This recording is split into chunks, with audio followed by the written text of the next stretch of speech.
Discussion on the clinical importance of left bundle branch block. Left bundle branch block is usually associated with structural heart disease, unlike right bundle branch block, which may be seen without associated heart disease. LBBB is one cause for paradoxical splitting of second heart sound. Normal split closes in expiration.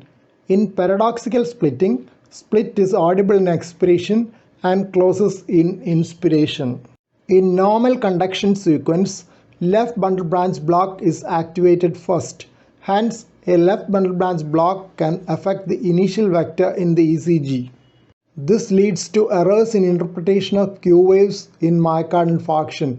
Secondary ST segment and T wave abnormalities common with LBBB makes assessment of myocardial ischemia difficult both at rest and during exercise testing. Various criteria have been proposed for diagnosis of myocardial infarction in the presence of LBBB, of which Scarbosa criteria is most popular. Other criteria described are Sylvester 10% RS criteria and Smith 25% S-wave criteria. LBBB has great significance in the setting of left ventricular dysfunction. Dysynchrony of left ventricular contraction, characteristic of LBBB, can worsen heart failure. That is why cardiac resynchronization therapy aims at reducing the dysynchrony in those with symptomatic heart failure.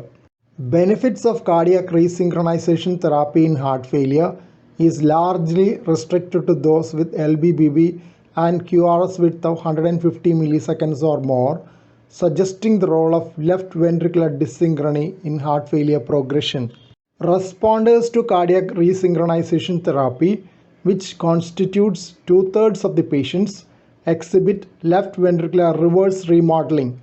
They also show reduction in QRS width on resynchronization. All-cause mortality was significantly lower in responders.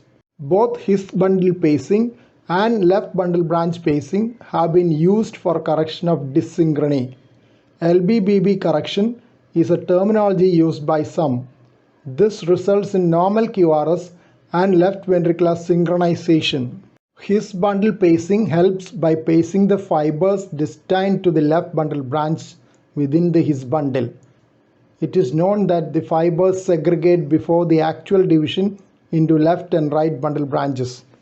LBBB can interfere with echocardiographic interpretation due to the associated abnormalities in left ventricular wall motion.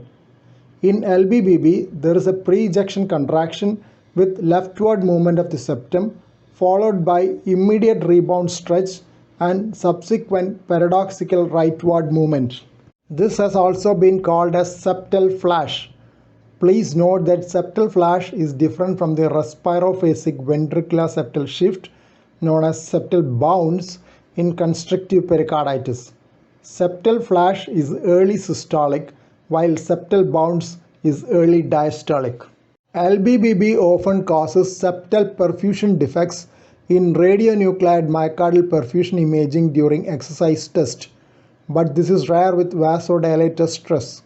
A study comparing 10 patients with LBBB, 10 age-matched controls, and 10 pacemaker patients with right ventricular pacing off and on has been reported.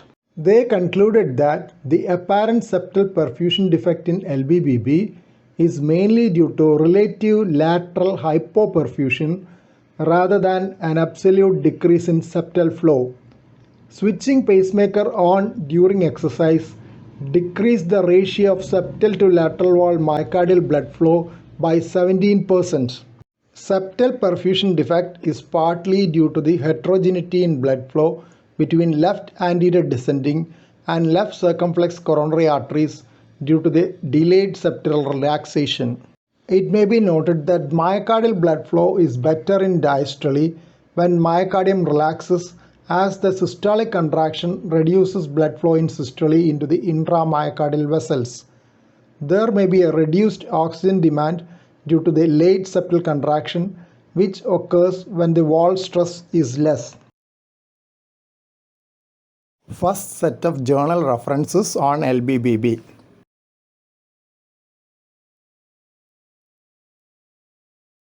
Second set of journal references.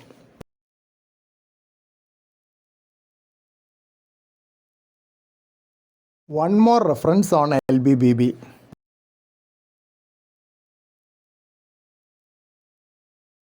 Thank you for watching this video. Please subscribe, like, share and post your valuable comment below this video.